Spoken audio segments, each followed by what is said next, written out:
आणि लोकमान्य ग्रंथालय आणि आलेल्या सर्वांना नमस्कार. आभार मानतो सुरुवातीलाच की पुन्हा एकदा मला संधी मिळाली. आजच्या पुस्तकाचा एकदा कवर दाखवतो. Shattered lands, 5 partitions and making of modern Asia. विषय अगदीच नवीन आहे. सगळ्यांना हा प्रश्न पडला असेल की 5 पार्टिशन्स कशा. आपल्याला कधीही विचारल्यानंतर प्रत्येकाच्या डोक्यात येतं की फाळणी म्हणजे एक तर भारत पाकिस्तान आणि नंतर जर असं पुढं डोकं खाजवलं तर आपल्याला वाटतं की हा बांगलादेश. पण इतिहासाप्रमाणे असं नाही आहे. इतिहासाप्रमाणे 5 पार्टिशन्स झालेले आहेत. ते आता आपण पुढे बघू. सुरुवातीला लेखकाबद्दल मागच्या वेळेला मी बोललो होतो तो विल्यम डॅलरिम्पल आणि हा सॅम डॅलरिम्पल आहे. हा त्याचा मुलगा आहे. आता मुख्य कारण सांगतो. हे विषय याच्या पुस्तकातून सांगण्याचा प्रयत्न मी का करतोय. सुरुवातीला जेव्हा कार्यक्रम करायचं असं ठरलं होतं तेव्हा मी वेगळं पुस्तक ठरवलं होतं ऑब्विसली. पण त्याचवेळी इराणचं युद्ध सुरू झालं आणि आपल्याकडे प्रत्येकाच्या लेवलवरती प्रत्येकाच्या हिशोबाने चर्चा सुरू झाली की भारताने कुणाला सपोर्ट करायला पाहिजे. इराणचं बरोबर आहे का पॅलेस्टाईनचं बरोबर आहे का इस्रायलला आपण हे करायला पाहिजे वगैरे वगैरे वगैरे. तर हे या चर्चा जेव्हा सुरू झाल्या तेव्हा मला वाटलं की बाबा आपण या विषयावर काहीतरी बोलायला हवं. आणि हा विषय एका कुठल्या तरी पुस्तकाच्या दृष्टीनं किंवा पुस्तकाच्या मार्गाने जर सांगता आलं तर बरं होईल. त्यावेळेला मला लगेच हे पुस्तक आठवलं आणि मी लगेच आपल्या पुस्तकाचा विषय बदलला गेल्या 10 दिवसापूर्वीच. म्हणजे जो आजच्या परिस्थितीमध्ये आजच्या जगामध्ये जो प्रश्न चालू आहे, प्रत्येकाच्या व्हॉट्सअप पासून टीव्ही पर्यंत हा विषय चर्चेला जातोय. तर या विषयाकडे आपण थोडं वेगळ्या पद्धतीने बघायचा प्रयत्न करावा असं मला वाटतं. थोडा कठीण होईल विषय, पण आधीच माफी मागतो. त्याही आधी सगळ्यात महत्वाचं निवेदन मला करायचं आहे. विषय हा इतिहासाचा आहे. या पुस्तकाच्या मार्गानं आणि मी वाचलेल्या बाकीच्या काही पुस्तकांच्या आधारे मी बोलणार आहे. त्यामुळं मी बोलताना माझं कुठलंही मत हे कुठल्याही राजकीय पक्षाच्या किंवा धर्माच्या बाजूनं किंवा विरोधी नाही. आणि ऐकणाऱ्याने सुद्धा त्याच हिशोबाने अभ्यासक चिकित्सक वृत्तीनं ऐकावं अशी माझी विनंती आहे. कारण विषय थोडासा गंभीर आणि काही गोष्टी अशा येतील की ज्यामध्ये काही जणांना काहीतरी वाटू शकतं. तर आता सॅम डॅलरिम्पलकडे येऊ आपण. पुन्हा हा विषय या लेखकाकडून का आपण पाहावा आणि तुम्हाला सांगावं याच्या मागचं कारण हे आहे की हा आहे 29 वर्षाचा. म्हणजे याने जेव्हा पुस्तक लिहिलं तेव्हा तो 27 वर्षाचा होता. त्याच्या आधी त्यांनी 5 वर्ष या पुस्तकावर काम केलेलं आहे आणि त्यानंतर त्यांनी हे पुस्तक आणलं. हे का म्हणजे मी हे असं का विचार केला, कारण याचे वडील 70 वयाचे आहेत आणि त्यांची पुस्तकं आपण पाहिलेली आहेत. आता कसं आहे की आपण जे 50+ साधारण जे प्रत्येक जण आहोत, आमच्या मनामध्ये नेहरू, गांधी, जिना, पाकिस्तान, बांगलादेश या बाबतीतली आपली मतं एका पद्धतीची किंवा एका पठडीची झालेली आहेत ऑलरेडी. पण तेव्हाच तुम्ही आपल्या घरामध्ये आपल्या मुलांचं पाहत असाल त्यांची मतं ही वेगळी आहेत. ते या सगळ्या गोष्टींकडे खूप वेगळ्या पद्धतीने बघताय. तुम्ही कितीही कुठचाही तुम्हाला अगदी हृदयाला अगदी फार जवळचा विषय तुम्ही त्यांना सांगायला गेलात तर ते कुठल्या तरी आपलं वेगळंच मत त्या विषयावरती सांगून जाते. म्हणून मला असं वाटलं की या लेखकाच्या मनामध्ये हा विषय कसा असेल.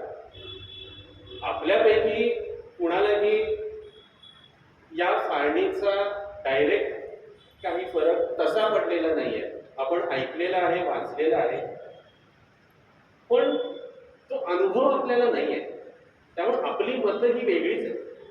आणि नुकताच मी जे काय बाईक राईड केली त्यामध्ये माझा मुख्य विषय हाच होता की मला राजस्थान पासून काश्मीर पर्यंतचा पूर्ण LOC हा कव्हर करायचा होता. तो विषय आपण पुन्हा कधीतरी बोलू, पण त्या विषयाचा तिथं मी केलेल्या अभ्यासाचा आणि या आजच्या विषयाशी खूप संबंध आहे.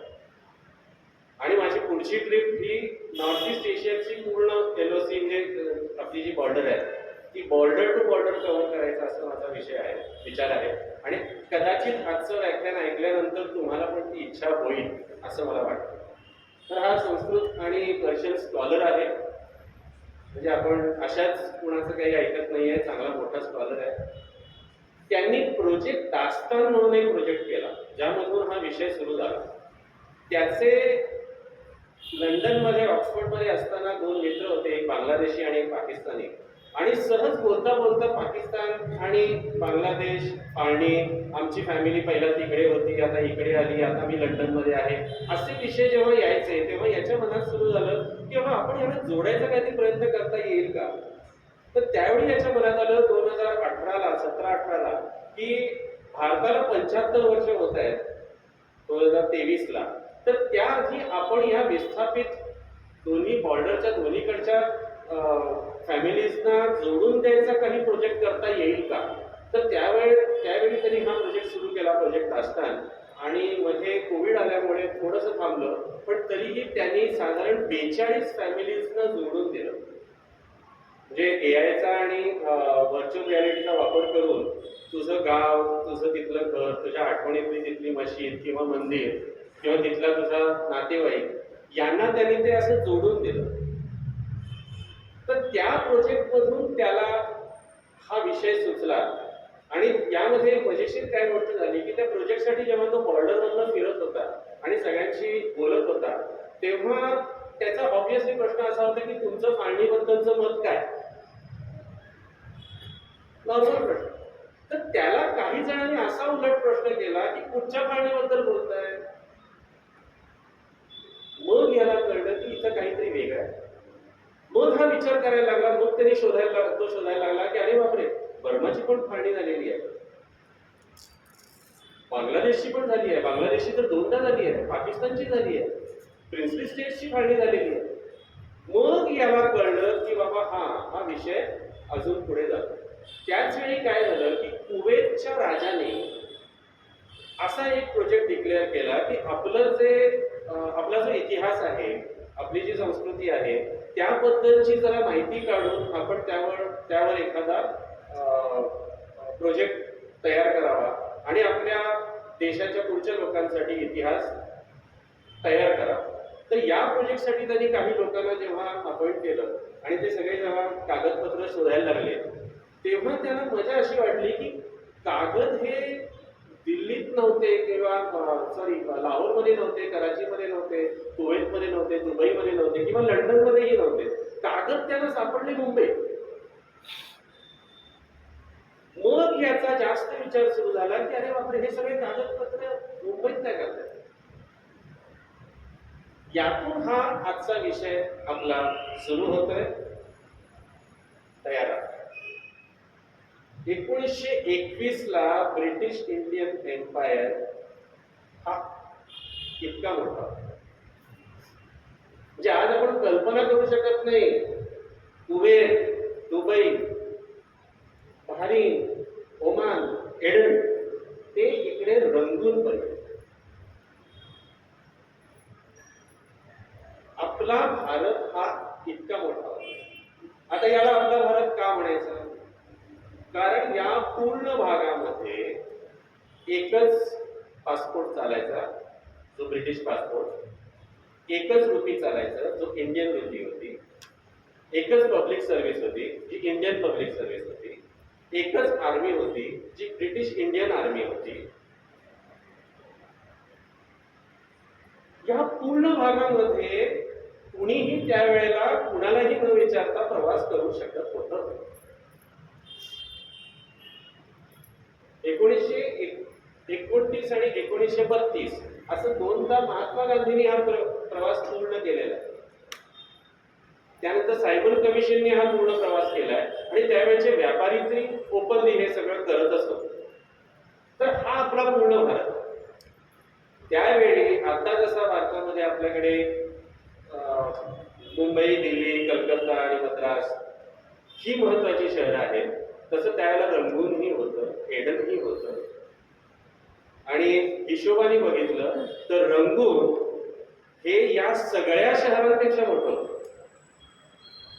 1930 मध्ये रंगून was declared as number 1 after New York in immigration. शेवटी कुठलंही गाव किंवा कुठलंही शहर मोठं का समजलं जातं, कारण तिथं सगळ्यांना यायचं असतं. न्यूयॉर्कलाही क्रॉस करून रंगून नंबर 1 ला आलं इमिग्रेशनसाठी. भारताचा अर्ध्यापेक्षा जास्त तांदूळ हा रंगूनहून यायचा. टीक, सागवान रंगूनहून यायचं, ज्यूट रंगूनहून यायचं, ऑइल त्याला बर्मा ऑइल ही कंपनी होती. तर आपण आजच्या म्यानमारला म्हणजे त्यावेळेला आपण ब्रह्मदेश म्हणायचो किंवा बर्मा म्हणायचो, इतके जवळून कनेक्टेड होतो. आणि हा भारत देश होता सगळा.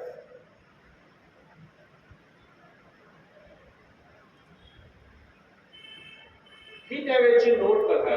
या नोटवर ब्राह्मी लिपी आहे, हिंदी नाही आहे. आणि हा पासपोर्ट ब्रिटिश इंडियन पासपोर्ट. हा एका येमेनी स्त्रीचा पासपोर्ट आहे जो सापडला जेव्हा 1947 ला जसं आपल्याला स्वातंत्र्य मिळालं आणि आपल्याकडे पारणी झाली तशी तिकडे पारणी झाली. अरब अमिरात सुद्धा सेपरेट झालं. त्याच वेळेला पॅलेस्टाईन आणि इस्रायल सुद्धा बॉर्डर झाली आणि तिथे सुद्धा बरेच जण इकडून तिकडे जायला लागले. तेव्हा या येमेनी बाईंनी डिक्लेअर केलं की मला इस्रायलला जायचं आहे. तेव्हा ती भारतीय पासपोर्ट घेऊन गेली.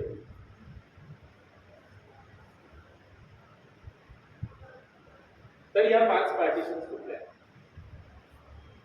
पहिली 1937 ला बर्माची झाली. त्याच्यानंतर अरेबियन पेनिन्सुला म्हणजे पहिल्यांदा एडन सेपरेट झाला 1937 ला. त्याच्यानंतर 47 पर्यंत म्हणजे 47 ला सगळ्यात शेवटी दुबई आणि कुवेत झालेलं सेपरेट. त्यानंतर आपल्याला माहित असलेली ईस्ट अँड वेस्ट पाकिस्तानचं पार्टिशन. हे एक पार्टिशन जास्त बोललं जात नाही. कुठलं? Princely states. याला आपण पार्टिशन कधी म्हटलं नाही, पण हे पार्टिशन आहे हे आपण आज पाहणार. आणि 5वं पार्टिशन आहे ते बांगलादेश. आता आपण पुन्हा एकदा मागच्या स्लाइडला जाऊ.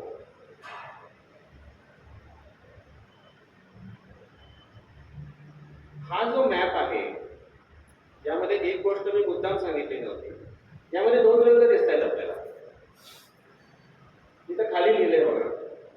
ऍक्च्युली जो भारत आपल्याला वाटतो तो पूर्ण भारत ब्रिटिशांकडे नव्हता. 45% ब्रिटिशांचं साम्राज्य होतं. उरलेलं सगळे प्रिन्सली स्टेट्स होते. 1947 पर्यंत स्वतंत्र होते. आपल्या इतिहासात हे सांगितलं गेलेलं नाहीये का ते आपण पुढे बघू, सगळं बोलता आलं तर. आणि जे डॅश केलेले आहेत भाग, नेपाळ, भूतान पण त्यामध्ये होत आहे, दाखवलं नाही त्याने, आणि मस्कत आणि ओमान हे प्रोटेक्टरेट्स होते.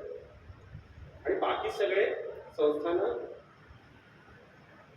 ही स्वतंत्र होती. त्यांचं फक्त अर्थकारण, संरक्षण इतकंच ब्रिटिशांकडे त्यांना दिलेलं होतं. बाकीच्या त्यांच्या लोकल सिस्टीम मध्ये ते स्वतंत्र होते, कायदे त्यांचे होते. आता प्रत्येक स्टेटचे अंडरस्टँडिंग वेगळं वेगळं होतं, पण तरीही मोठामोठी ते सगळे स्वतंत्र होते. त्यामुळे 1947 ला भारत फक्त स्वतंत्र झालेला नाही आहे. भारत आणि पाकिस्तान. लेखकांनी त्यावेळेच्या 2 अमेरिकन न्यूजपेपर्सचा हवाला देऊन सांगितलंय वाक्य की त्यावेळी जे जगात आजपर्यंत झालं नाही, पुढं होईल असं वाटत नाही. 372 देश स्वतंत्र झाले. आणि ख्रुश्चेवनी म्हटलं, रशियन प्रमुख त्यावेळेचा, की हे कसं होऊ शकलं, आमच्याकडे क्रांती करावी लागली, राजाला मारावं लागलं आणि भारतात हे कसं काय जमलं तुम्हाला. हा खूप मोठा प्रकार आहे जो आपल्याला नाही सांगितला जात. अगदी आपल्या घरापर्यंतच्या गोष्टी आहेत, नंतर सांगेन. म्हणून म्हटलं, सुरुवातीलाच सांगितलं की हा विषय इतिहासाचा आहे म्हणून ऐका. हे 12 देश त्या दिवशी आपल्या साम्राज्यातून स्वतंत्र झाले. Bharat, Pakistan, Bangladesh, Burma, Nepal, Bhutan, Yemen, Oman, UAE, Qatar, Bahrain आणि कुवेत. हे 12 देश पूर्ण ब्रिटिश साम्राज्यातून स्वतंत्र झालेले.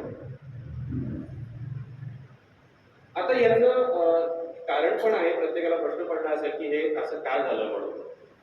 काय होतं, त्यावेळेला ओटोमान साम्राज्य खूप पॉवरफुल होतं आणि ब्रिटिशांचं त्यांच्याबरोबर इतकं चांगलं जमत नव्हतं. मग त्यांना अगदीच दुखवायचं नको किंवा त्यांच्याकडून काही विरोध नको व्हायला म्हणून बऱ्याचशा ऑफिशियल मॅप्स मध्ये त्यांनी तिकडचा भाग दाखवला नव्हता. म्हणजे अरब अमिरात जे आहे, एडन सोडून बाकीचा भाग ते दाखवत नव्हतं. हे खरं कारण की आपल्यापर्यंत या सगळ्या गोष्टी खूप वेळाने आल्या, या कुवेतच्या राजामुळे कळल्या. आता हे पहिलं पार्टिशन आहे बर्माचं, मगाचा मॅप आणि आत्ताचा मॅप. आता बर्माचं पार्टिशन होण्यामागच्या काही गोष्टी खरंच समजण्यासारख्या आहेत. यामध्ये मला अगदी म्हणजे हिट झालेला विषय म्हणजे त्यावेळी भारतातून इतके लोक बर्माला का जात होते, याचं पहिलं कारण माहिती आहे का कुठलं होतं? तिथे वर्णभेद नव्हतं, कारण बुद्धिस्ट मेजॉरिटी असल्यामुळे तिथं जातपात पाळली जात नव्हती. म्हणून भारतातले मॅक्सिमम दलित लोक हे बर्माला शिफ्ट व्हायचे. आणि अशा काही गोष्टी यांनी लेखकांनी इथे दिलेल्या आहेत की एक तमिळियन नादार म्हणून माणूस जो पूर्ण फॅमिली घेऊन बर्मामध्ये शिफ्ट झाला, तिथे त्यांनी जवळजवळ 25-30 वर्ष खूप चांगलं काम केलं, खूप पैसे कमवले, मोठा माणूस झाला. मग त्यांनी आपल्या इकडून लोकांना सुद्धा त्या 30 वर्षामध्ये बऱ्याच जणांना तिकडे शिफ्ट केलं.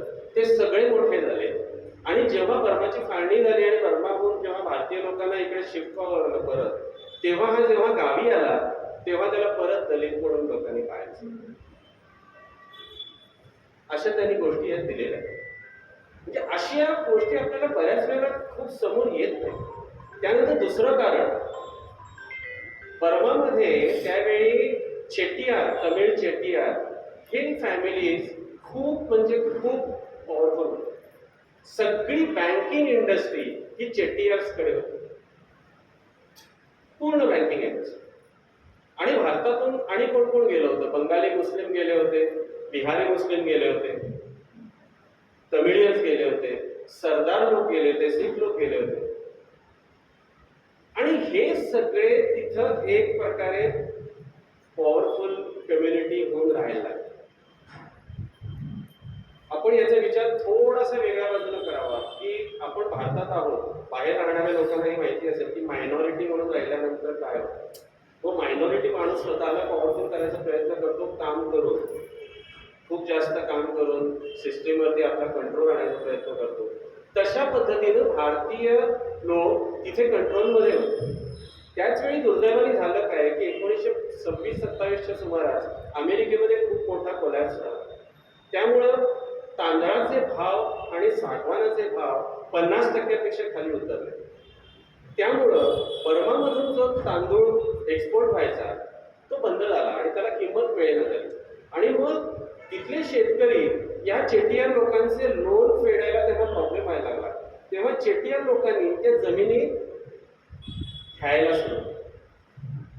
अशी वेळ आली 1930 पर्यंत की 27% बर्मा हा 63 चेट्टियार फॅमिलीजकडे आलेला होता.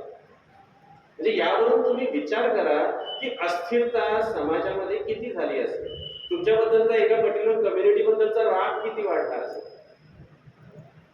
आणि असं जेव्हा फेमाईन किंवा दुष्काळ होतो तेव्हा कधीही समाज आपण कोण आहोत, आपला हक्क काय आहे, आपल्यावर पॉवरफुल, आपल्यापेक्षा पॉवरफुल असलेला माणूस कोण आहे असा विचार करायला सुरू करतो. आणि अशाच परिस्थितीचा फायदा हा नेहमी राजकीय पुढारी घेतो.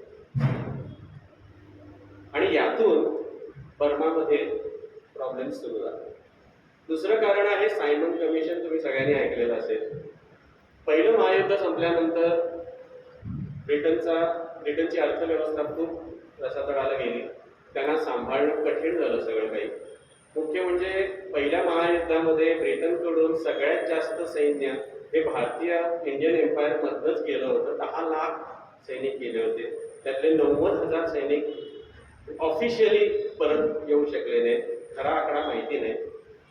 आणि यांना सगळ्यांना हे सांगितलं गेलं होतं की तुम्ही जॉईन व्हा, तुम्ही परत या, तेव्हा तुमचा देश स्वतंत्र असेल. आपल्या राजकीय लोकांमध्ये सुद्धा त्यावेळेला मतभेद होते. तुम्हाला सगळ्यांना माहिती आहे. मी नावं न घेता सांगतो, कारण त्यांचीच मतं नंतर उलटी झाली आहेत दुसऱ्या महायुद्धामध्ये.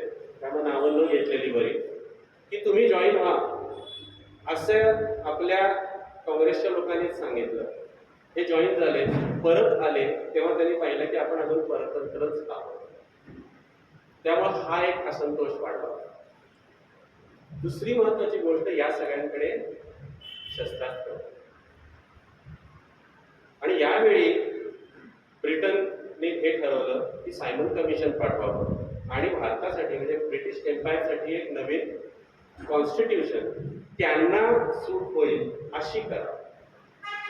पण त्यांना असे रिपोर्ट्स द्यायला लागले होते की भारत खूप वेगळा आहे. त्या टोकापासून या टोकापर्यंत बलुचिस्तान आहे, इकडे खाली कुठेतरी म्यानमारमध्ये खासी स्टेट्स आहेत, कुठेतरी चितगाव आहे. सगळ्यांचीच पद्धत वेगळी आहे. त्यामुळे यांना आपलं कॉन्स्टिट्यूशन चालणार नाही आहे. तेव्हा सायमन कमिशन आलं. 6 लोकांचं, 6 मॅट्स असं त्यांना म्हणायचे. त्यामध्ये होते ॲटली, जे नंतर ब्रिटनचे पंतप्रधान झाले. यांचा पत्रव्यवहार या पुस्तकात त्यांनी दिलाय की किती रेसिस्ट होते. सगळ्यात पहिला प्रॉब्लेम काय झाला की भारतीयांनी सांगितलं की अरे आमचं कॉन्स्टिट्यूशन ना, पण तुम्ही सगळे ब्रिटिश कसे, आमच्यापैकी कोणाला तरी पण आमच्याकडे सगळे बॅरिस्टर आहोत आम्ही. गांधींनी सांगितलं, जिनांनी सांगितलं, आम्ही येतो ना तुमच्या ह्याच्यात, आमच्या दोघात 2-3 लोकांना घ्या. तर याला विरोध झाला. म्हणून सायमन गो बॅक हा मोठा उठाव आपल्याकडे झाला. तरीही सायमन कमिशननी पूर्ण एडन पासून रंगून पर्यंत प्रवास कसा केला, कुठं कुठं त्यांना काय काय बघायला मिळालं. आणि सगळीकडे त्यांचं एकच वाक्य होतं त्या देशात, this is totally a different thing than mainland India. Burma is totally different. Burma should be separated. Baluchistan totally different than Madras असं वाक्य आहे. Aden, what are these Arabs doing with Indians? म्हणजे बघा, फोडाफोडीचा विषय. What are these Arabs doing with Indians? असे reports ब्रिटनला दिले गेले. आणि त्यानंतर 1932ला कॉन्फरन्स झाली, राऊंड टेबल कॉन्फरन्स झाली, ज्यामध्ये महात्मा उत्तमा हे महात्मा गांधींचे शिष्य होते. आणि हे बर्मा सेपरेट भारतापासून होऊ नये म्हणून हे उठाव करत होते. आणि यांची खूप मोठी तिथे चळवळ होती. आणि त्यांचे शिष्य होते साया सान, म्हणजे हे एका बाजूला फाईट करणारे. आणि हे तिसरे त्याच वेळेला आले, हे आहेत फिजो. यांनी त्याच वेळेला सुरू केलं, जर तुम्ही बर्मा सेपरेट करणार असाल तर मिझोराम पण सेपरेट करा. त्यांनी ते प्रूव्ह केलं. आणि आत्ताचं मिझोराम दिसतंय तेवढं मिझोराम ते म्हणत नव्हते, त्याच्या तिप्पट मोठं मिझोराम. म्हणजे अर्धा अरुणाचलचा भाग, मणिपूरचा भाग, त्रिपुराचा भाग आणि आत्ताचं मणिपूर आणि मिझोराम, इतका मोठा मिझोराम त्यांनी सेपरेट मागितला. म्हणाले की हो, तुमचं म्हणणं बरोबर आहे. बर्माचा काय म्हणतात, कल्चर पूर्ण वेगळं आहे, संस्कृती पूर्ण वेगळी आहे भारतीयांपेक्षा. आणि आम्ही जास्त बर्मामध्ये जास्त खाली व्हिएतनाम आणि इंडोनेशिया या लोकांबरोबर कनेक्टेड आहे. तसंच आमचं पण आहे. मग आम्हाला पण वेगळं पाहिजे. म्हणून यांनी 1990 पर्यंत फाईट केली. यांचं चरित्र खूप वाचण्यासारखं आहे, मात्र खूप वाचण्यासारखं आहे. तर ही सगळी बॅकग्राऊंड आहे बर्मा सेपरेट होण्यासाठी. आता झालं काय, मी मगाशी तुम्हाला म्हटलं की 1932 ला गांधींनी हा पूर्ण प्रवास केला होता. गांधी गेले रंगूनला आणि त्यांनी पहिल्या दिवसाच्या तिन्ही सभांमध्ये डिक्लेअर करून टाकलं की Burma has total rights on its independence. I do understand they are different from us. दिलं स्टेटमेंट. संध्याकाळी त्यांना हे सगळे भारतीय भेटायला आले, ब्रिटिश सुद्धा आले ऑफिसर्स. तुम्ही हे काय बोलतात? आणि दुसऱ्या दिवशी सकाळी गांधींच्या जिथं राहत होते त्या हॉटेलच्या समोर लोकल बर्मीज लोकांनी, रंगूनच्या लोकांनी प्रोटेस्ट केला की तुम्ही काय म्हणाला, हे कसं तुमचं मत आहे, भारतापासून वेगळं का? हीच गोष्ट रिपीट झाली एक्झॅक्टली उलट्या बाजूला रंगूनला जाऊन सुद्धा गांधींनी हेच म्हटलं. तिथे एक त्यांनी नवीन वाक्य वापरलं जे नंतर बर्माच्या लोकांसाठी सुद्धा एका लेखात लिहिलं, म्हणजे पेपरमध्ये, की Indians are coming to me and asking me for their rights, but let me tell them they are outsiders. They are outsiders in Aden, they are outsiders in Burma. They should follow local rules or they should come back to their motherland. आता मी हे सगळं फक्त गांधी म्हणतोय असं नाहीये, फक्त गांधींचं हे म्हणणं नव्हतं. त्याबरोबर सावरकरांनी सुद्धा असा स्टँड घेतला होता. सावरकरांचा स्टँड नंतर बदलला 2 वेळा. आंबेडकरांचा सुद्धा एडनच्या लुप्तमानकडून जे काय पुढारी होते, ज्यांनी शेवटपर्यंत प्रयत्न केला की एडन सेपरेट नको व्हायला, त्यांच्याशी आंबेडकरांचं खूप जवळचं नातं होतं. तर या खूप नवीन गोष्टी, आता मला सगळं काही डिटेलमध्ये नाही सांगता येणार, सगळं काही पुस्तकात आहे. तर अशा बऱ्याचशा गोष्टी झाल्या. आता एक मजेशीर विषय तुम्हाला सांगतो. हे सगळं होण्यामागे कारण काय दिलं गेलं माहितीये का? की बर्मा आणि एडन सेपरेट होण्यामागे सगळ्यात मोठं कारण कुठलं होतं?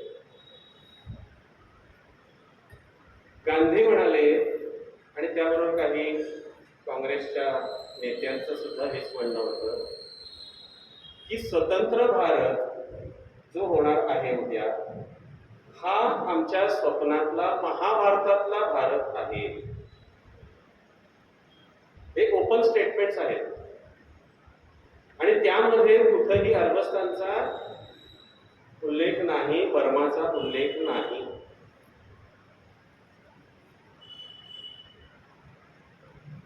जिना वेडे झाले जेव्हा हे गांधी परत आले, तेव्हा जिना वेडे झाले. जिना म्हणाले, हे काय करताय तुम्ही, हे काय नवीन?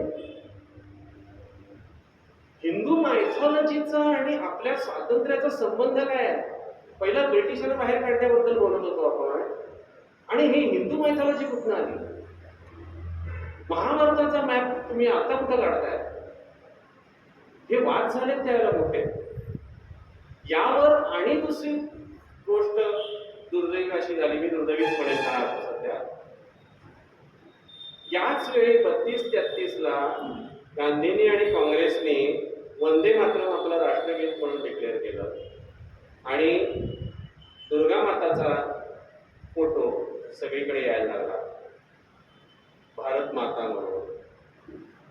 आणि वंदे मातरम ही घोषणा स्टँडर्ड झाली.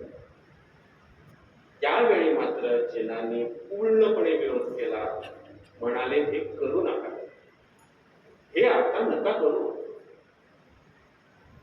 कारण तोपर्यंत स्वातंत्र्य आपल्याला मिळणार आहे हे साधारण ठरलेलं होतं, फक्त कसं घ्यायचंय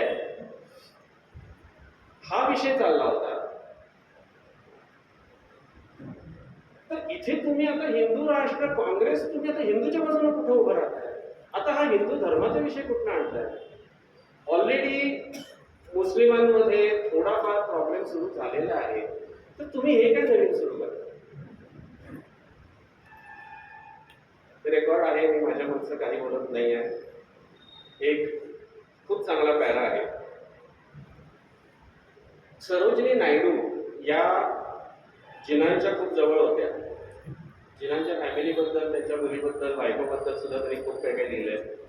आणि त्यांनी जिनांना ग्रेट युनिफायर ऑफ इंडिया म्हणून एक रॉकेट करून दिलं.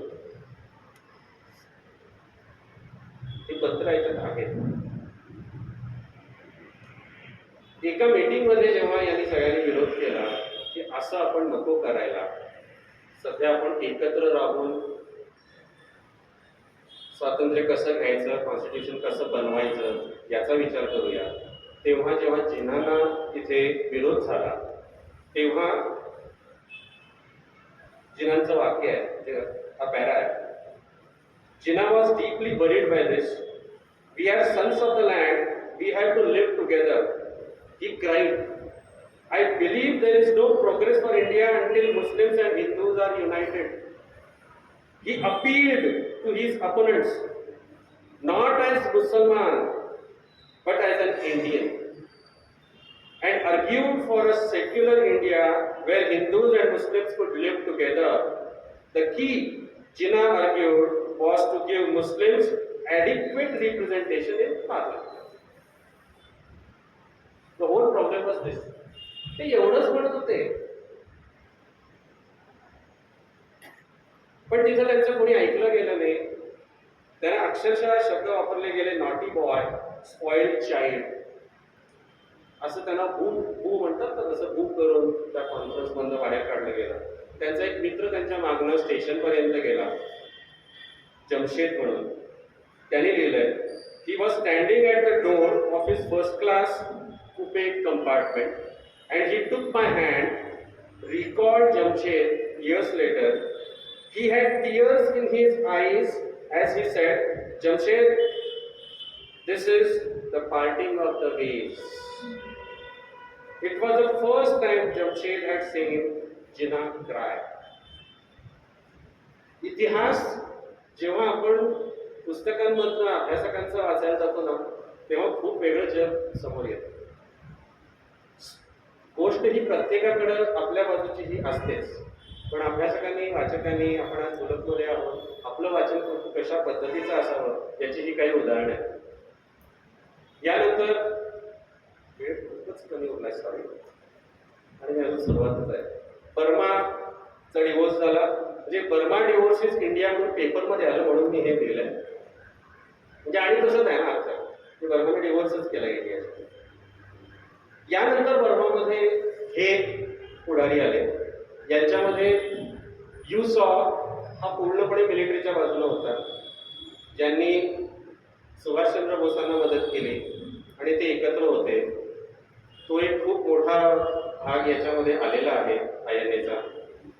ऑंग सांग आणि ऑंग सान सू की ही त्यांची मुलगी,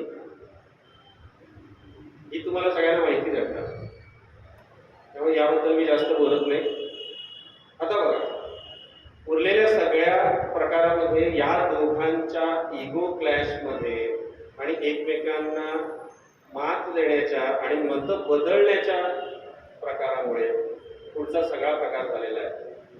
जिन्ना and Gandhi are behaving like a temperamental prima donna, असं वॉवेलने म्हटलं जातं, की इतकी विचित्र आणि विक्षिप्त वागतायत लोक. सरोजिनी नायडूने ओपनली लिहिलं गांधींबद्दल की this man doesn't keep his views continuously for 3 minutes.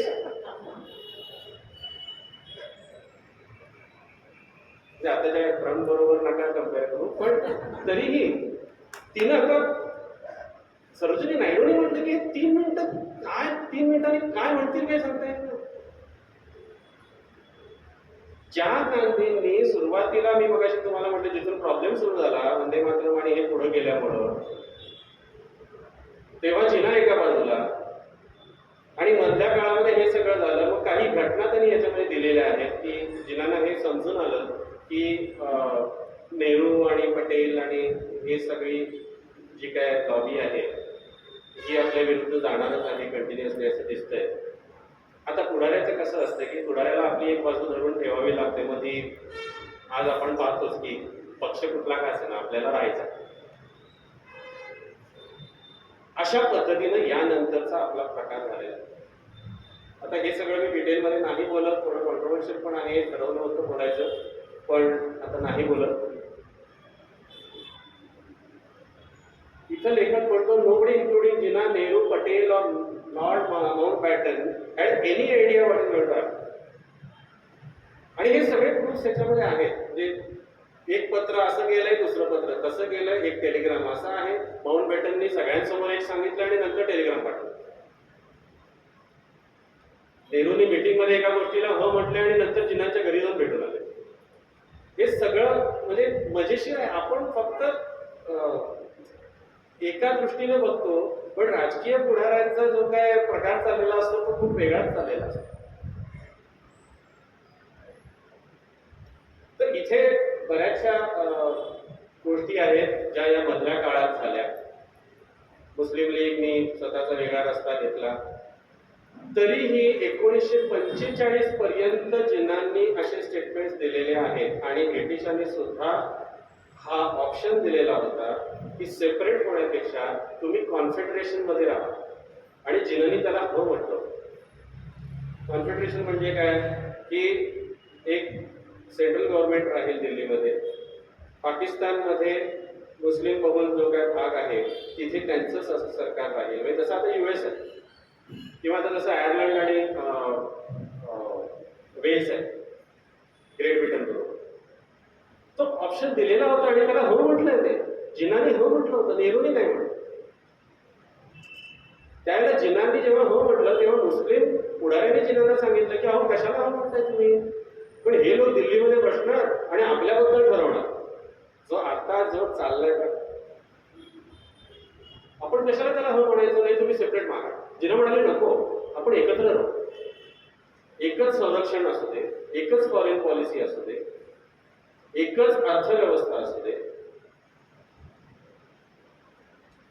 तर ही सगळी पॉसिबिलिटी होती. जरा हायपोथेटिकल विचार जर केलं आपण 1946 मध्ये शेवटी दोनदा विचारलेला आहे जिनांना आणि नेहरूंना, तुम्हाला दुबई खरंच नको आहे, तुम्हाला ओमान खरंच नको आहे. दोन्ही देशांमध्ये अर्ध करण्याचा सुद्धा विषय निघाला. एडनच्या लोकांनी सांगितलं नाही आम्ही भारताबरोबर राहू, पाकिस्तान नको. कलाच्या लोकांनी सांगितलं आम्ही स्वतंत्र राहतो, अगदी जबरदस्ती असेल तर भारताबरोबर राहतो. ह्या गोष्टीने यांनी नाही म्हणून सांगितलं. का माहितीये का, तिथे काहीच नाहीये. काय आहे दुबई? इथं वाक्य आहे, इथं वाक्य आहे it is just a colony of some mud forts. Princely स्टेट्सना सन्मान म्हणून त्यांचं ग्रेडेशन केलेलं होतं तोफांनी, नंबर ऑफ कॅनन फायर्स, तोफांची सलामी.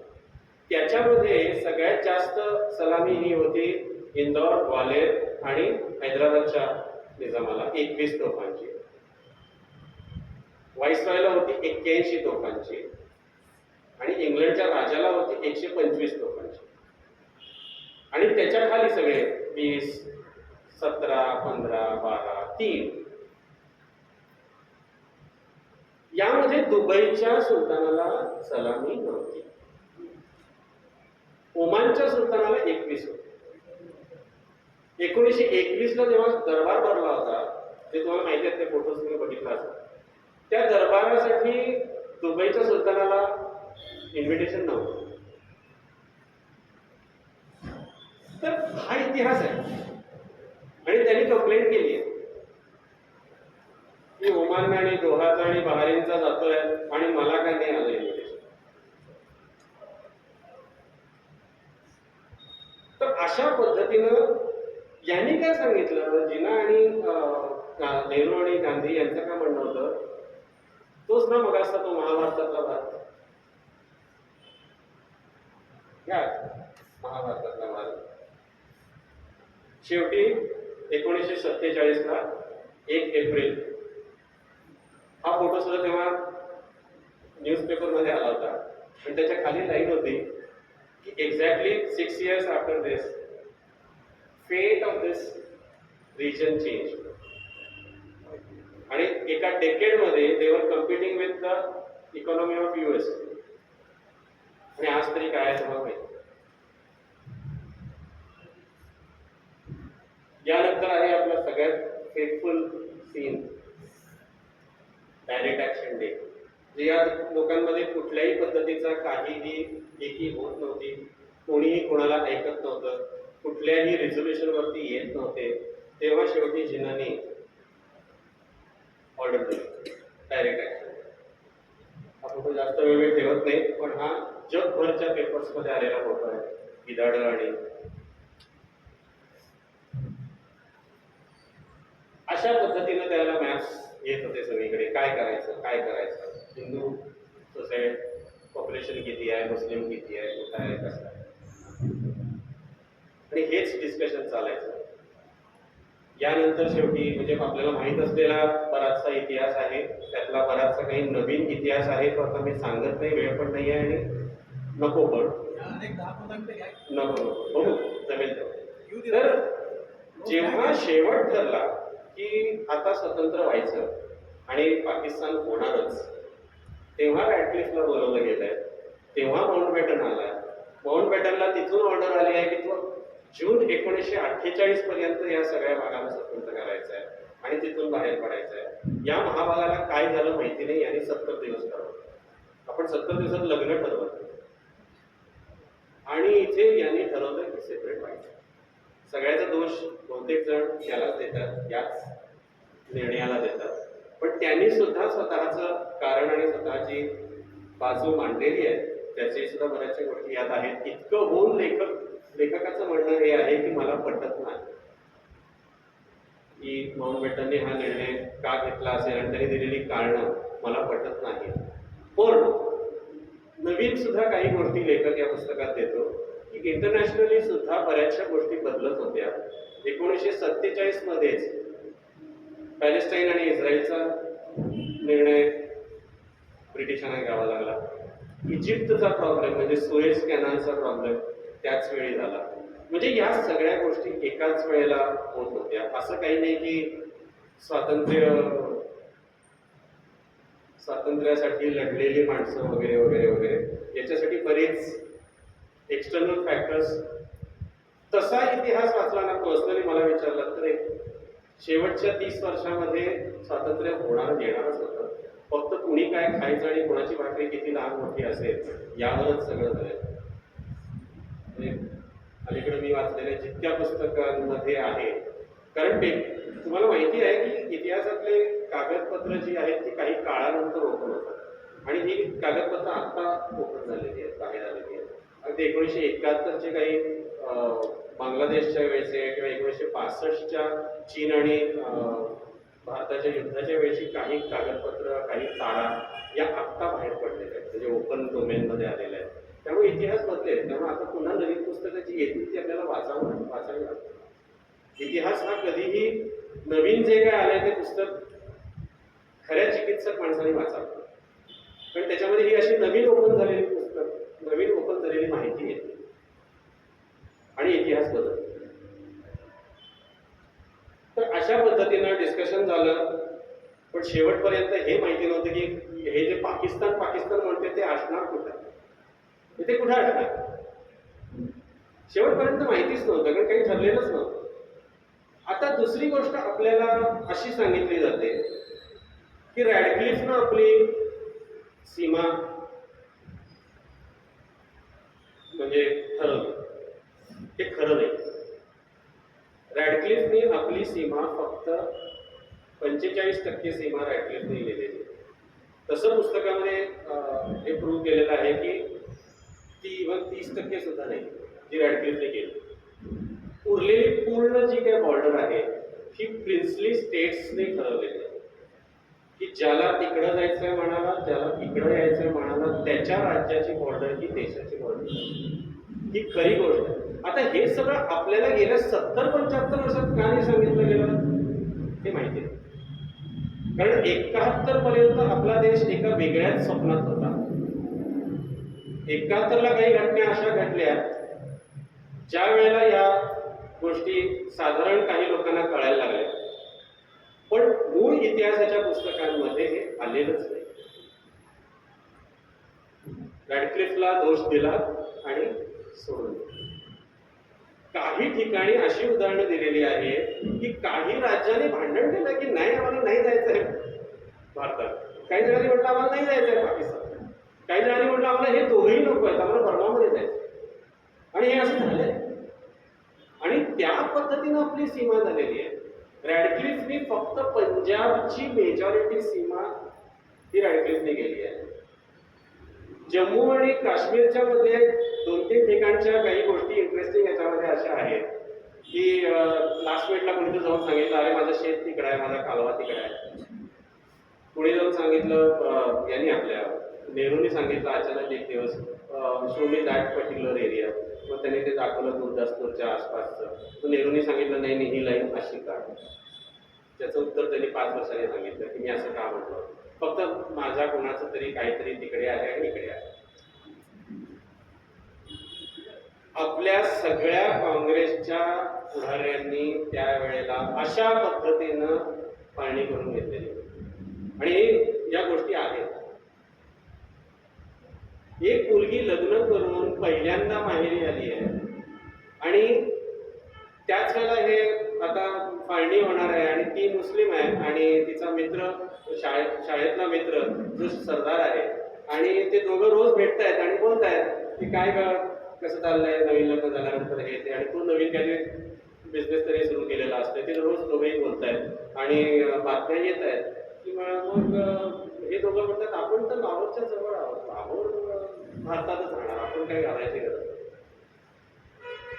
आणि बातमी येते आणि मजा काय झाली माहिती का, 1947ला 15 ऑगस्टला भारत स्वतंत्र झाला, 14ला पाकिस्तान स्वतंत्र झाला, तरी पुढे 3 दिवसापर्यंत ही सीमा माहिती नव्हती कोणाला. म्हणजे माउंटबॅटननी जाताना सांगितलं की मी पाकिस्तानचा स्वतंत्रताचा जो काही कार्यक्रम असतो तो जाऊन अटेंड करतो, तो अटेंड करून मी परत येतो, तोपर्यंत डिक्लेअर नको. ही ऑर्डर आहे.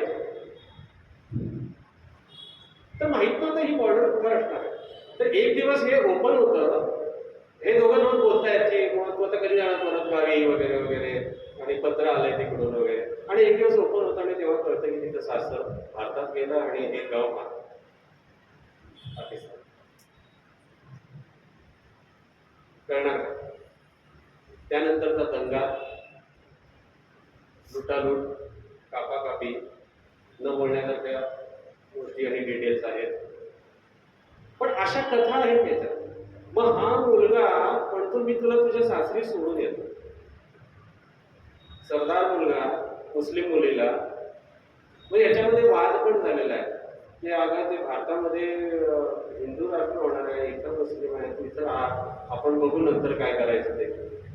तर ती म्हणते नाही मी तिकडे जाणार. भारताने तर डिक्लेअर केलंय की आपण धर्मनिरपेक्ष असणार आहोत. मग हा तिला सोडायला जातो, तिला घरी सोडतो. त्या गावातून बाहेर पडायच्या आधी त्याचा खून.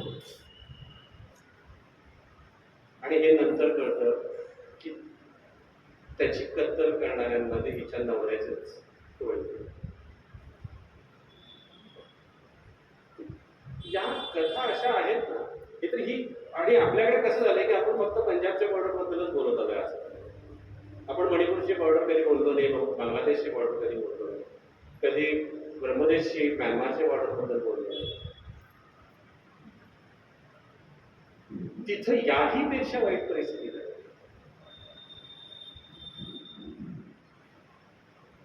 Fateful decision by legislators of non-Muslim majority areas. बंगालमध्ये म्हणजे ईस्ट पाकिस्तानमध्ये 45% हिंदू होते.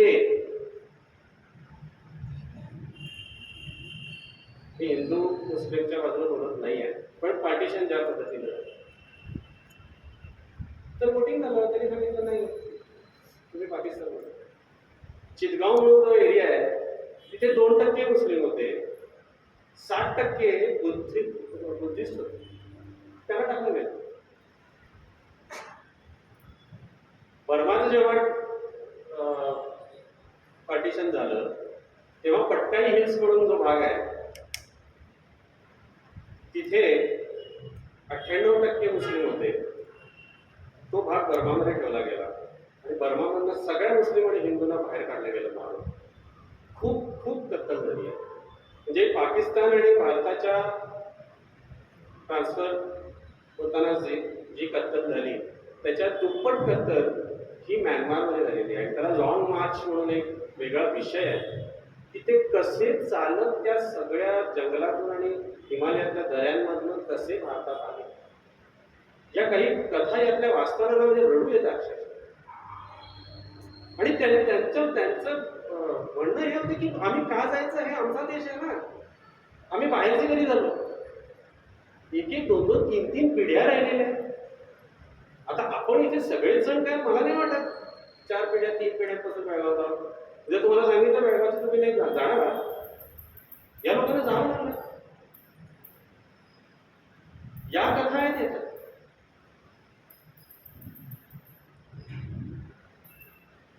आणि म्हणून म्हणतात की उधारी ठरवत असतात, आपण जळतं कोण. हे बघा, हे बिझनेसमॅन यांना काय विचार आहे ना, तो मॅप बघा, त्याला सेपरेशन नकोच आहे. तो म्हणतो त्याचं लाहोरमध्ये धंदा आहे, मसुरीमध्ये लग्न होत आहे.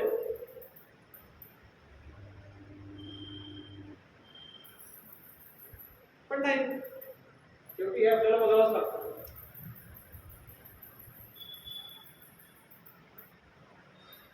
आता नवीन विषय एक जास्त न बोलला गेलेला, हे आहेत प्रिन्सली स्टेट्स. हे 1947 ला सगळा भारत स्वतंत्र नव्हता जो आज आपण म्हणतो. आणि याच कंडिशन वरती स्वातंत्र्य काँग्रेसने घेतलेलं होतं. नंतर बघू काय करायचं. आणि यांना कायदेशीर अधिकार होता. यांना 3 ऑप्शन दिले होते, तुम्ही पाकिस्तानमध्ये जा, किंवा भारताशी कनेक्ट व्हा, किंवा स्वतंत्र व्हा. याला कंडिशन कशा होत्या की जर तुम्ही पाकिस्तान किंवा भारताला जाणार असाल तर तुमचं लँड कनेक्शन असलं पाहिजे, लँड किंवा वॉटर रूट कनेक्शन असलं पाहिजे. उगाच मी इथे राहून मी त्याचा होतो असं नका म्हणू, नाही तर तुम्हाला प्रॉब्लेम होतो. दुसरं असं होतं की तुम्ही स्वतंत्र राहिलात तर तुमची व्यवस्था तुम्ही करू. पण आतापर्यंत हे प्रोटेक्टरेट होते कोणाचे, ब्रिटिश साम्राज्य. पण यांना इनडायरेक्टली काय सांगितलं गेलं की जर तुमचे जे काय प्रश्न असतील लॉ अँड ऑर्डर तुमचं तुम्ही सांभाळावं लागेल, तुमचं जे काय संरक्षण असेल ते तुमचं तुम्ही बघावं लागेल. मग 1947 पर्यंत 562 पैकी 300 लोकांनी फक्त सह्या केलेल्या. म्हणून 1947 ला स्वातंत्र्य झाल्यानंतर भारताचा मॅप तुम्हाला दिसणार नाही. 1950 पर्यंत भारताचा मॅप ऑफिशियली डिक्लेअर केलेला नव्हता. आता आपल्याला काही काही ठिकाणी नेटवर्क मिळतो, पण तो अशा पद्धतीचा मिळतो आणि हे लिगली स्वतंत्र आहे. मग यामध्ये काही खास गोष्टी तेवढ्या आपण बघू. हैदराबादची गोष्ट सगळ्यांना माहिती आहे काय झालं, त्यामध्ये नको बोलायला. काश्मीरची पण गोष्ट सगळ्यांना माहिती आहे. पुस्तकात काही बऱ्याच नवीन गोष्टी आहेत पण आता नको बोलायला. काश्मीर आणि हैदराबादबद्दल खरंच नवीन गोष्टी आहेत आणि कृपया पुस्तक वाचा त्यासाठी. आता जे काय आपल्याला माहिती आहे त्यामध्ये बराच प्रोपगंडाच आहे हे पटतं. आणि माहीत नसलेल्या काही कदाचित तुम्हाला गोष्टी तेवढ्याच मी आता सांगतो की जोधपूरच्या राजाने सांगितलं मला पाकिस्तानमध्ये जायचं. भोपाळच्या राजाने म्हटलं की नवाबने म्हटलं की मला स्वतंत्र राहायचं. तो भोपाळ आणि जोधपूरचा राजा जो होते हे माउंटबॅटनचे खास मित्र होते. आता माउंटबॅटनला जेव्हा व्हाईसरॉय म्हणून पाठवायचं ठरलं तेव्हा असा विचार केला होता की हा ब्रिटनच्या राजाचा कझिन आहे, हे चुलत भाऊ आहे, आणि हा ब्ल्यू ब्लडेड आहे म्हणतात ना, ब्ल्यू ब्लडेड, तसा हा ब्ल्यू ब्लडेड आहे, त्यामुळे याला रॉयल्टी माहिती आहे, त्यामुळे हा कदाचित प्रिन्सली स्टेट्सच्या बाजूला थोडाफार आपले निर्णय घेईल असं राजाला वाटतं. आणि तशीच सगळ्यांची इथल्या राजांची कल्पना की एक असा माणूस येतोय ज्याला प्रिन्सली स्टेट्स माहिती आहे, रॉयल्टी म्हणजे काय माहिती आहे, हे काय काँग्रेसवाले खाली करून घेतात आणि राज्य चालवणार म्हणे असं म्हटलंय ना खूप लोकांनी. काय खाली आणि हे ते करून काय राज्य चालवत आहे, तर आम्ही पिढ्यानपिढ्या इथे राज्य केलं. तर ह्या माउंटबॅटनला आपला प्रश्न कळेल असा विचार या सगळ्यांना वाटला होता. माउंटबॅटन या दोघांबरोबर एक दिवस बसला. कोण? बिकानेरचा राजा, जोधपूरचा राजा आणि भोपाळचा नवाब. आणि तिघांचं बोलणं सुरू झालं तेव्हा माउंटबॅटनचं डोकं फिरलं. म्हणाला, अरे बापरे, या मधल्या काळामध्ये यांची मतं बरीच बदलली आहेत. भोपाळच्या नवाबाने काय म्हटलं माहिती का? तो म्हणाला, कशाला हे सगळं पाकिस्तान आणि हिंदुस्थान, त्यापेक्षा ना आपण सगळे मिळून एक नवीन राजस्थान करूया. राजस्थान आणि पेपरमध्ये आहे ते की आपण सगळे जवळपासचे, ग्वालेवाल्याला पण मी पटवतो, आपण एक राजस्थान म्हणून एक नवीन देश करू आणि आळीपाळीनं राज्य करू, एकमेकांमध्ये वाटून घेऊ.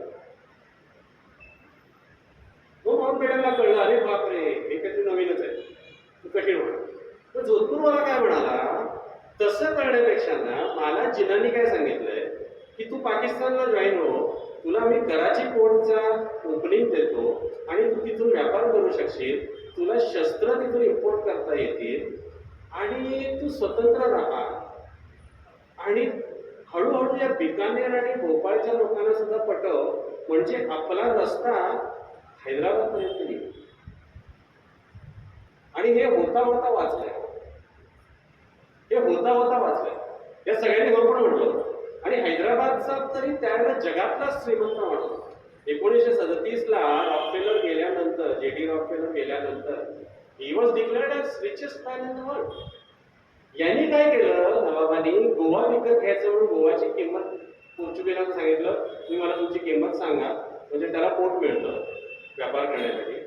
आणि यांना सांगितलं की तुमचे जे काय गोष्टी असतील तिथे तर पैसे लागतील ना, सांगा, मी देतो तुम्हाला, आणि हे जोडून घ्या.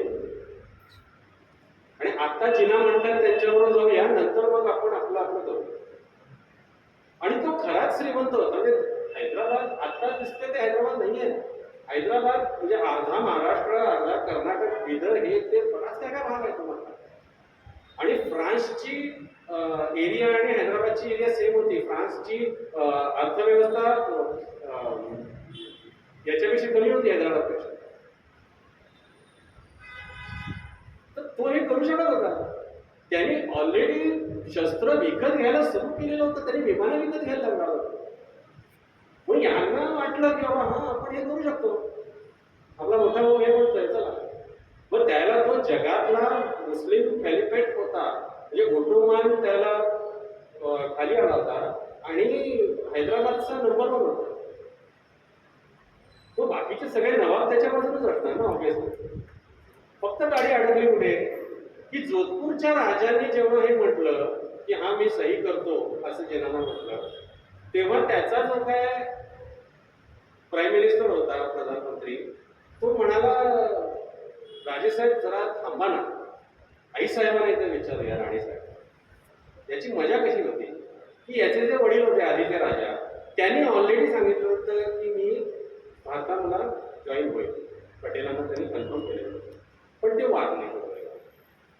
आणि हा नवीन राजा, आणि यांनी 8 दिवसामध्ये आपला निर्णय सांगितला.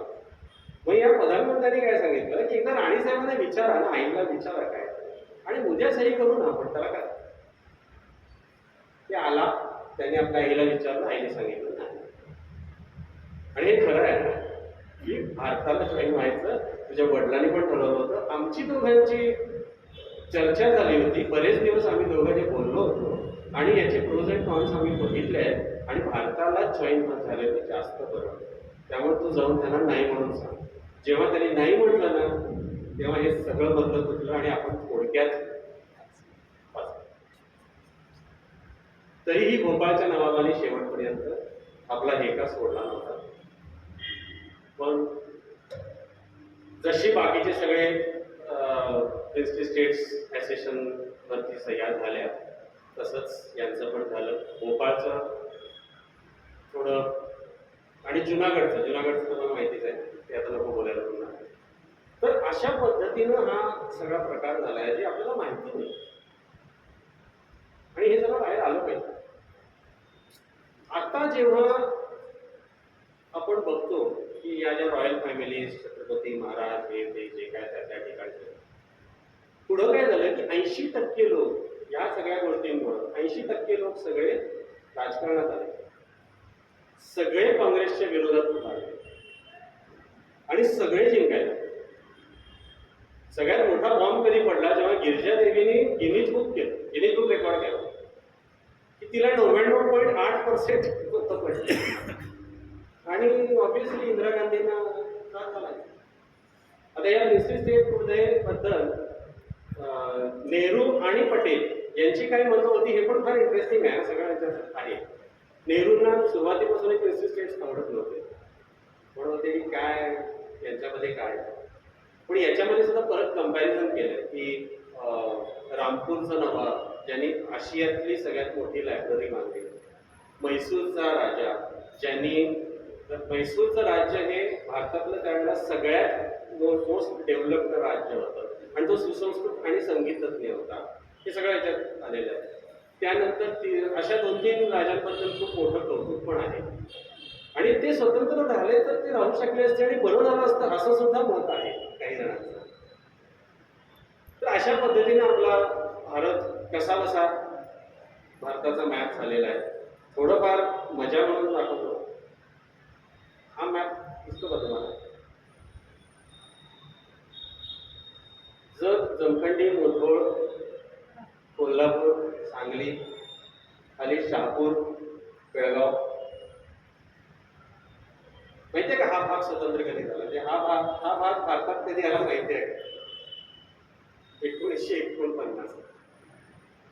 सगळ्यात शेवटी सही केली आहे सांगलीच्या पटवर्धनाने. कोल्हापूरच्या छत्रपतींनी तरी दंगाच घातलाय शेवटपर्यंत सही करण्यासाठी. हे सगळं घेऊन आता हे मी मुद्दा म्हटला, हे आपल्याला सगळं माहित असावं. काही ठिकाणी असं झालंय की तिथल्या लोकांनी झेंडे उभे केले आणि पोलीस आले आणि उतरवले. आपण नाही गेलो अजून भारतामध्ये पुढचं फ्रीडम करतो.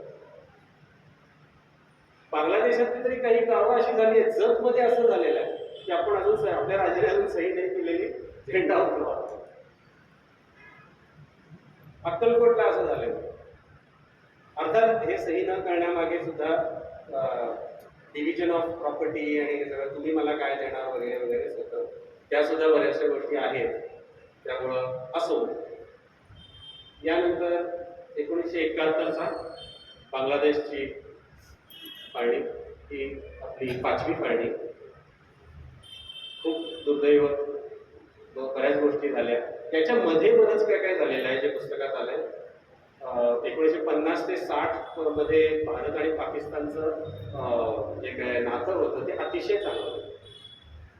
या दोघांनी खूप इंटेलिजन्स एकमेकांना शेअर करायचा आणि बिझनेसमध्ये खूप आणि जाणं येणं. अच्छा, सगळ्यात महत्त्वाचं म्हणजे there was a period Bharat आणि पाकिस्तानचा एक पासपोर्ट होता जे नेहरूने अनाऊन्स केलं होतं आणि तो झाला होता पासपोर्ट. म्हणजे हे जगात आणि कुठल्या देशाच्या बाबतीत झालं नाही होतं की एक पासपोर्ट भारत आणि पाकिस्तान.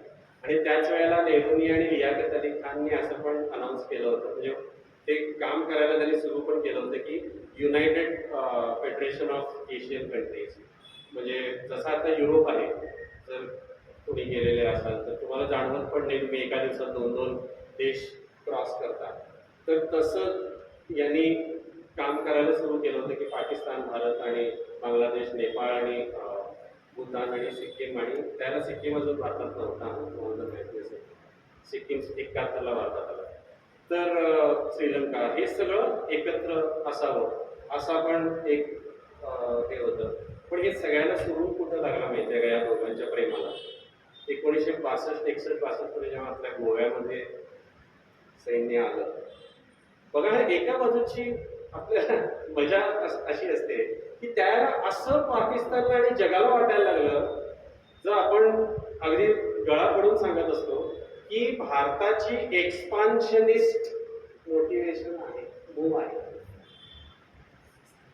विस्तार. जेव्हा गोव्याला घेतलं तेव्हा त्यांनी सांगितलं की तुम्ही सिक्कीमच्या बाबतीत असं सुरू केलंय, मणिपूरला तुम्ही असं केलंय. नॉर्थ ईस्टच्या बाबतीत गोष्टी फार वेगळ्या आहेत, त्याच्यासाठी एक वेगळं लेक्चरच ठेवावं लागेल. नॉर्थ ईस्टमध्ये खूप बऱ्याच गोष्टी झालेल्या आहेत आणि काळजी करण्यासारख्या गोष्टी आहेत. म्हणून आजची सगळी भांडणं ही या पार्टिशनमुळे झालेली आहेत आणि अजून चालू आहेत ती, मणिपूर आणि मिझोराम आणि हे सगळं. आणि हे सगळं या पुस्तकात खूप चांगलं आहे, नागालँड वगैरे. तर त्यावेळेला झालं काय की नेहरूंना म्हटलं कुणीतरी की तुम्ही नॉन व्हायलन्स अहिंसावादी विचार म्हणून भारताला स्वतंत्र केलं आणि असं तुम्ही म्हणताय. जे ब्रिटिश तुम्हाला असे सोडून गेले की तुमचा अहिंसावाद होता, तुम्ही शांतीनं सगळं काही केलं. अहो पण त्याच्यानंतर सगळ्यात जास्त हिंसा ही तुम्ही केली. हा चार्ज केलेला आहे नेहरूंवरती. नेहरूंनी त्याला हो म्हटलं. काय की तुम्ही हे जे सगळे प्रिन्सली स्टेट्स आहेत ना, यांना तुम्ही बळजबरीने घेतला, धमक्या देऊन घेतला. हे खरं आहे. काही काही जणांना अशी बंदूक धरली. पण तुम्ही सगळे प्रिन्सली स्टेट, इव्हन हैदराबादचं माहिती आहे आपल्याला, गोवा, ह्या सगळ्यांना तुम्ही हिंसाचाराने घेतलंय. मग कसला तुमचा अहिंसावाद? आणि खरंच आपल्याला हो म्हणावं नाही. हे खरं आहे, हे खरं आहे. तर यामधून मग पाकिस्तान घाबरला. पाकिस्तानला वाटलं की याच्याबरोबर जास्त जवळ राहून चालणार नाही, कदाचित एक दिवस हा आपल्यावर सुद्धा हे करेल. तेव्हा पाकिस्तानचं प्रॉक्सी वॉर सुरू झालं भारताबरोबर, जो काय 62-63 नंतर जेव्हा चायनाचा प्रॉब्लेम झाला त्यानंतर पाकिस्तानने कॉम्पिटिशन सुरू केली आणि त्याने आपल्या विघटनवादी शक्तींना मदत करायला सुरू केली, मणिपूर आणि सिक्कीम आणि नागालँडच्या ठिकाणी. त्यानंतर खलिस्तानची गोष्ट तुम्हाला सगळ्यांना माहितीच आहे. याच वेळी प्रूफ आलेलं आहे, भारताने सुद्धा नेहरूंच्या सहीने बांगलादेशमध्ये, बलुचिस्तानमध्ये आपल्या या कारवाया सुरू केलेल्या आहेत, पैसे देऊन सेपरेटिस्ट मुवमेंटना सपोर्ट करायचं. नेहरूंनी ओपनली मीटिंगमध्ये नाही म्हणून सांगितलेलं आहे आणि त्यानंतर चिठ्ठीवर घेऊन टेलिग्राम केलेला आहे की आहे.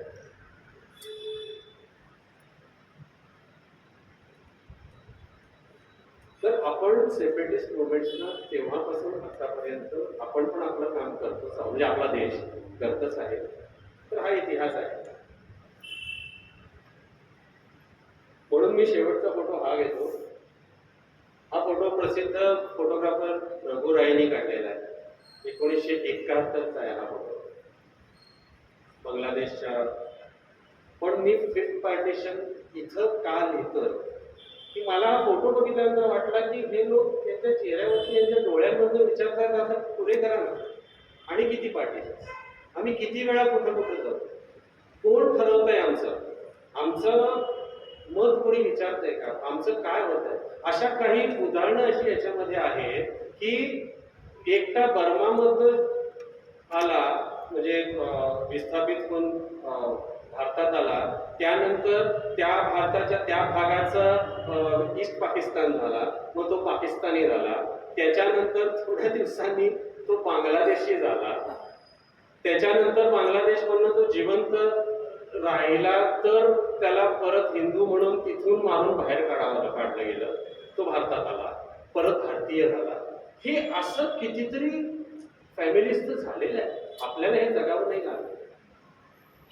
तर हे विचारताय आता पुरे आणि किती. आणि या काही कथा अतिशय आपण जर रिलेट करायचं असेल ना, तर वाद घालणाऱ्या आणि भेदाभेद बद्दल बोलणाऱ्या पुढाऱ्याबद्दल आपल्याला सुरुवातीला आपण अलर्ट राहायलाच पाहिजे. कुठल्याही बाबतीमध्ये, कुठच्याही बाबतीतलं जे काय डिव्हिजन आहे या डिव्हिजन बद्दल बोलणारा कुठलाही पुढारी, कुठलाही पक्ष आपण त्यापासून सांभाळूनच राहिला पाहिजे. आजपर्यंत आपल्यावरती ही वेळ नाही आली म्हणून उद्या येणार नाही असं नाहीये. साधं आपण एक छोटंसं उदाहरण आपलं कर्नाटक महाराष्ट्राचं जर घेतलं आज, तर आज आपण गेले कितीतरी दिवस भांडतोय की महाराष्ट्रात जातो. विचार करा, उद्या जर महाराष्ट्रात गेलो तर इथल्या कानडी लोकांचं काय होणार आहे, तुम्ही कसे वागणार आहात, आम्ही कसे वागणार आहोत, याचा कधीतरी आपल्या मनात विचार येतो का? आज गोव्यामध्ये सुरू झालेला आहे कोकणी आणि गोवन बद्दल हे भांडण माहिती आहे ना आपल्याला, 2च महिने झाले. कुठल्या तरी पक्षाच्या राज्याने मुख्यमंत्र्यांनी हे बोलायचं आणि आता सुरू झालं. सावंतवाडीच्या राजाने सांगितलं मग मला नको जायचं, मी गोव्याला जोडणार, त्यांनी सांगितलं होतं तेव्हा.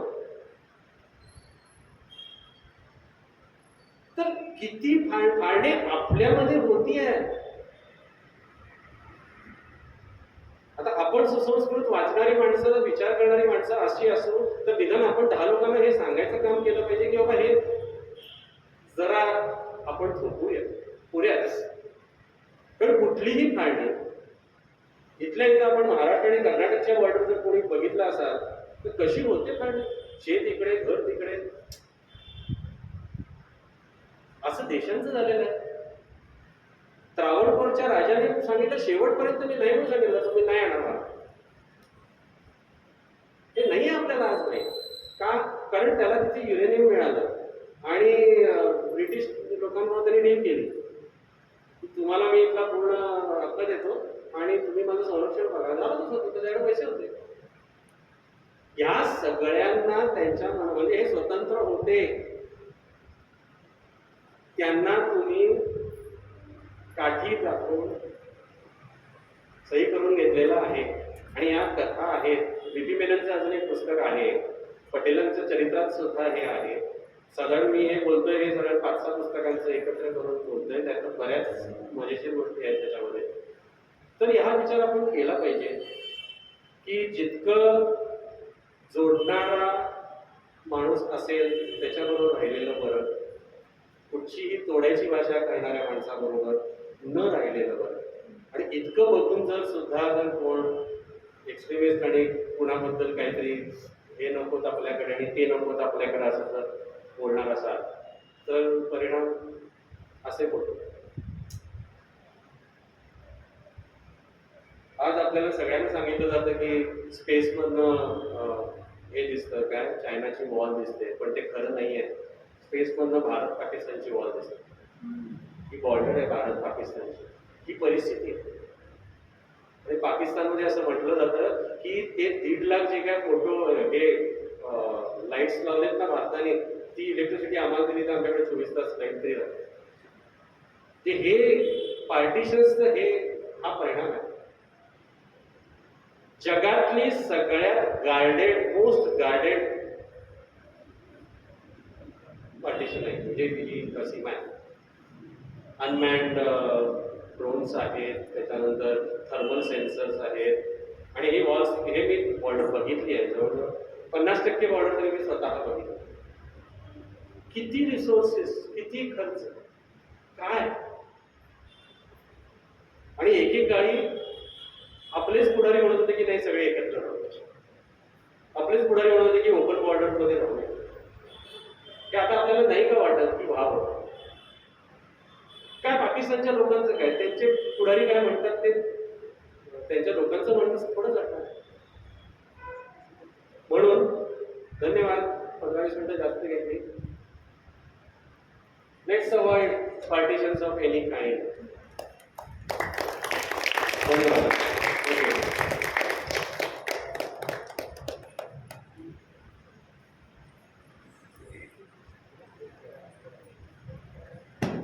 समजुतीच्या ठिकाणावर